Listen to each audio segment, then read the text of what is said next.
We are up. We are ready. We are on the move with Pali Satawo and Benjamin Mushatama on Channel Africa. Hey, man, this is one of my favorite features. Every time we do it, I feel like we need more and more conversations about how just to be ourselves in the workplace. And that's our In the Cubicle feature, where we just look at what's happening in the office environment. Today, we're speaking about office gossip, office politics. They can be the ultimate productivity killers. I mean, we've all been there, caught up in the whirlwind of who's saying who about who, the rumors about who is dating who in the workplace, and who was backstabbing. But what's the real cost of getting caught up in that kind of drama?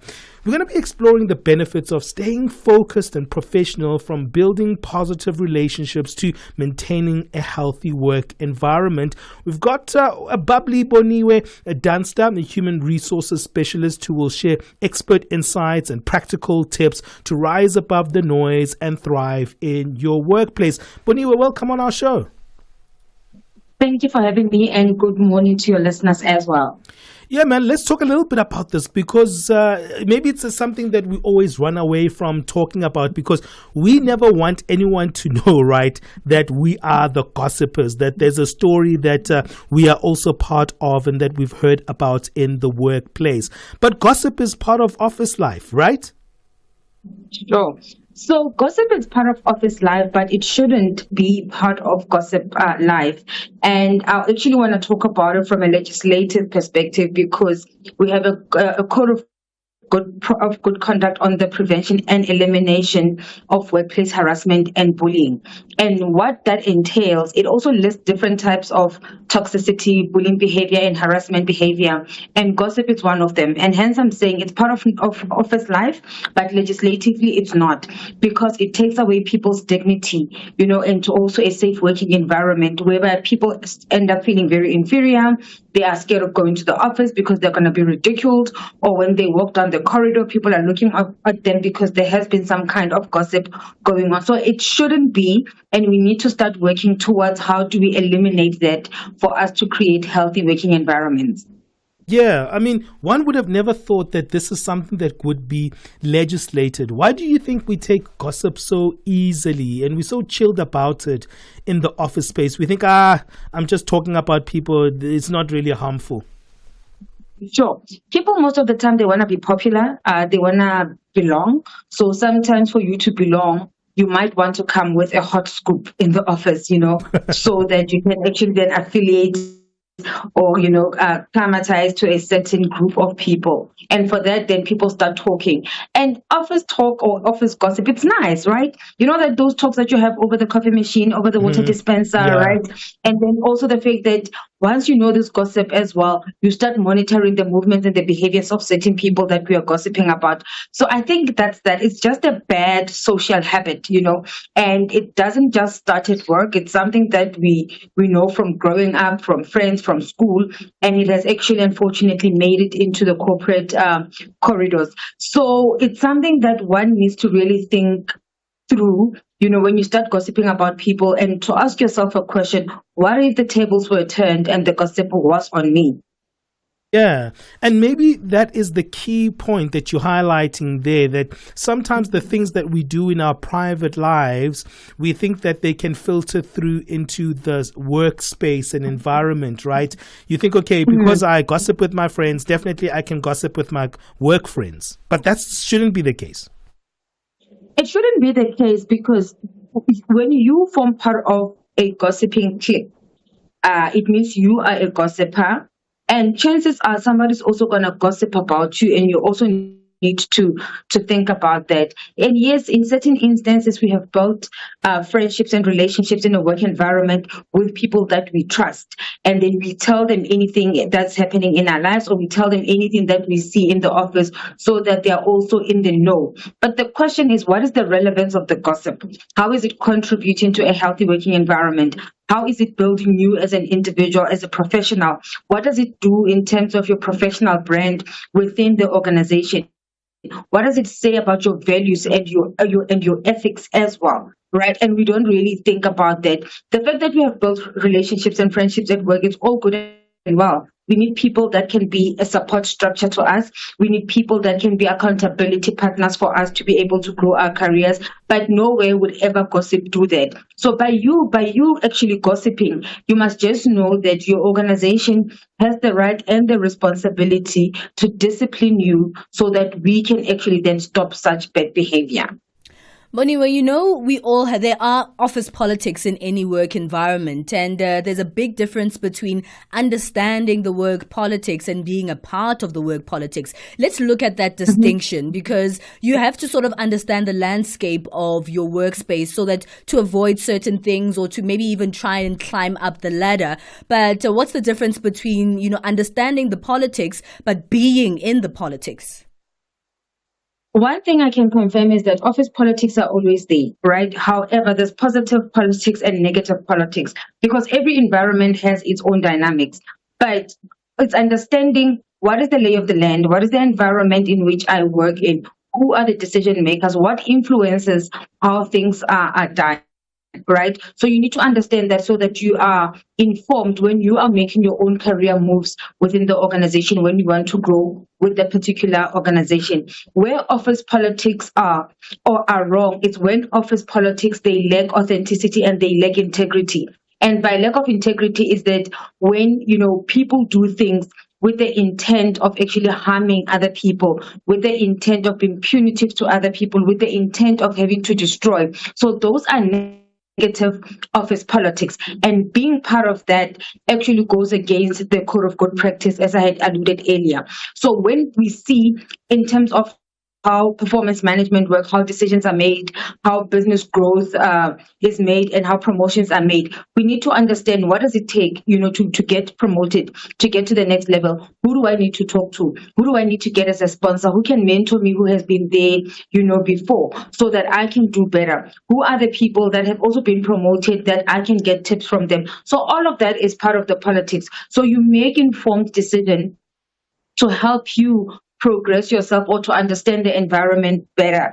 It becomes bad when the politics are really around, being negative towards an individual or being negative towards the organization, or the intention of those politics are really to disrupt and to bring toxicity in the workplace. As soon as it starts being unethical, as soon as it starts lacking value, and as soon as it starts being negative, then we know those are the wrong politics. Unfortunately, the environments that we work in, that we even live in with our communities, they have a certain level of politics, and that really means there will always be two different opposing forces, in an environment. But we just need to understand why are they opposing, but what is it that the organization is driving towards?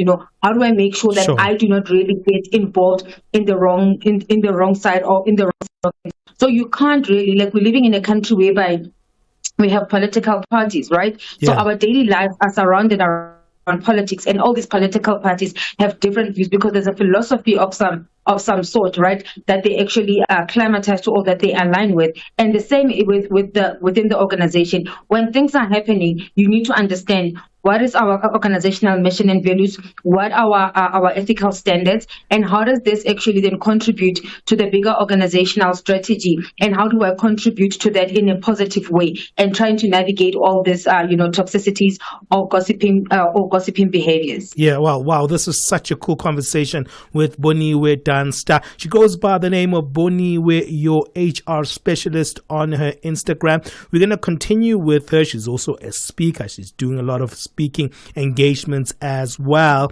And to actually follow up on some of these themes that we're touching on, how do you actually create then positive office relationships, and what are the guidelines that you should also follow to minimize this office politics and gossip? We'll continue with Boniwe after our break. #On the move and connect with us. How are you navigating office politics and office gossip? Sometimes it can be the ultimate productivity killer. And I think many of us have been there, in a place where either you are the gossiper or you've been gossiped about in the office workplace. But hey, sometimes it can actually have quite detrimental outcomes for your career at large. We still have Boniwe Dunster on the line with us, human resource specialist, who's sharing expertise expert insights and practical tips to rise above the noise within your workplace. This is the In the Cubicle feature. Well, Boniwe, when you've discovered, right, the grapevine in your office place, and maybe you've been approached with a little bit of gossip, right? And this can be maybe gossip that is about you or about somebody else. How do you navigate something like that if you don't want to be a participant, but you also don't want to be on the bad books of some people in the office? Sure. I think the first thing to do is, to make sure that the person that's bringing the gossip to you, that you let them know that you do not want to form part of a toxic work environment or of a gossip environment, and also to let them know that they shouldn't go spreading gossip about you. You also have a formal process that you can follow with your line manager and with HR around putting a grievance, to actually put an end to those gossip in the office. Another thing as well, especially sometimes when it catches you when you're least expected, probably you might be having lunch alone and somebody comes and talk to you about it. There's few things that you can do. You can either walk away and say, I don't want to be part of this conversation, and therefore can I excuse myself from the setting. You can also walk away saying the same thing. I don't want to be part of this, and then walk away. Alternatively, you can be smart enough by just changing the conversation. What's important in gossip, to make sure that at the end you are not seen as the bad person, because people often come to you with gossip, and to a certain extent they expect a reaction or a response. And for you not to do that, it is important for you to change the topic. Make sure that you don't have a response to that, and your response can be by changing the topic, or the response can be, I don't want to form part of this conversation, or the person that you are talking about is actually not in this conversation.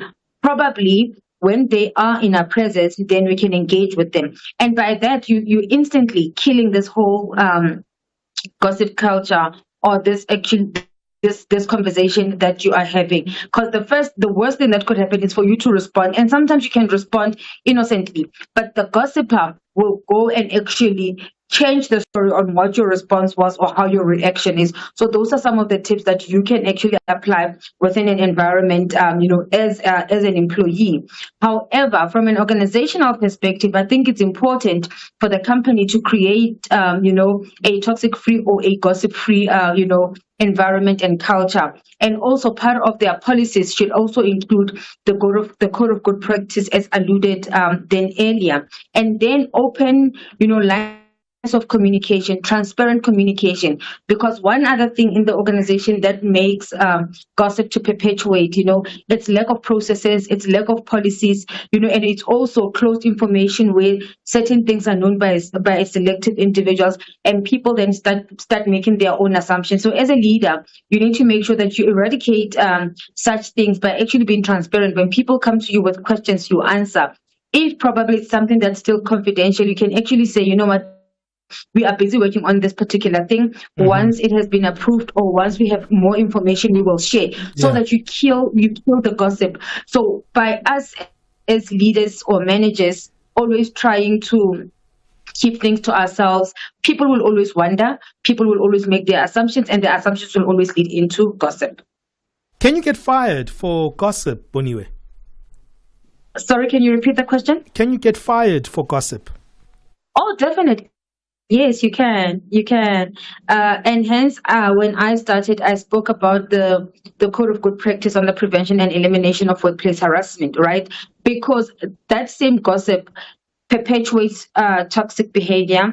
That gossip takes away somebody's dignity, and that gossip always creates an animosity between work colleagues, right? So you actually can. So when you look at that code and you look what is listed as harassment, what is listed as bullying behavior, office gossip is there in black and white in that code, right? And this code was promulgated in, I think it was March of 2022. So you can actually get fired for gossip.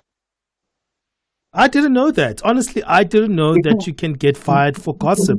That's so interesting. So let's say what kind of relationships should you be aiming for? Let's find a light out of this conversation. What kind of relationships should you be aiming for in the workplace? You should be aiming for relationships that are very, fruitful and are very productive. Relationships that actually can contribute to your professional growth, right?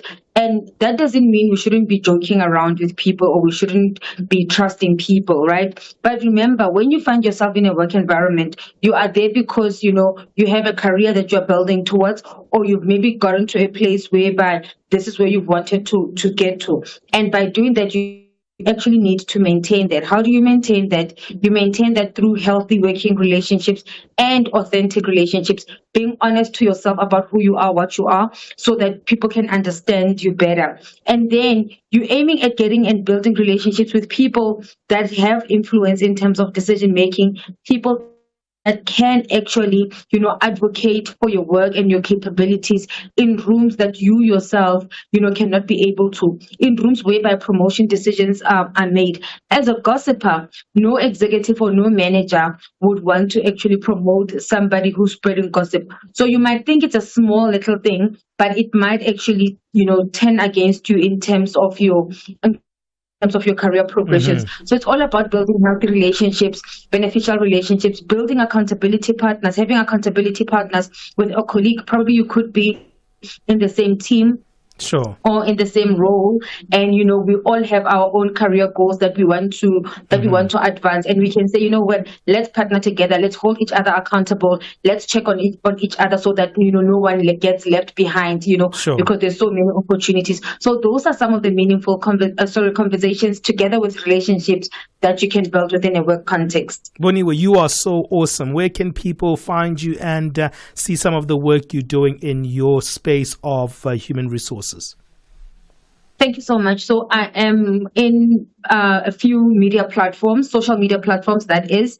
So your Facebook, TikTok, and LinkedIn. So you would find me as Boniwe Dunster. And then on Instagram, it's Boniwe Dunster, HR specialist, and on X it's Dunster_Boniwe. That's where you'll be able to get hold of my work and get hold of myself. Hey man, we love your work, so keep doing it, and thank you for speaking to us, to helping us on this very unspoken about conversation. Thank you for joining us here on Channel Africa.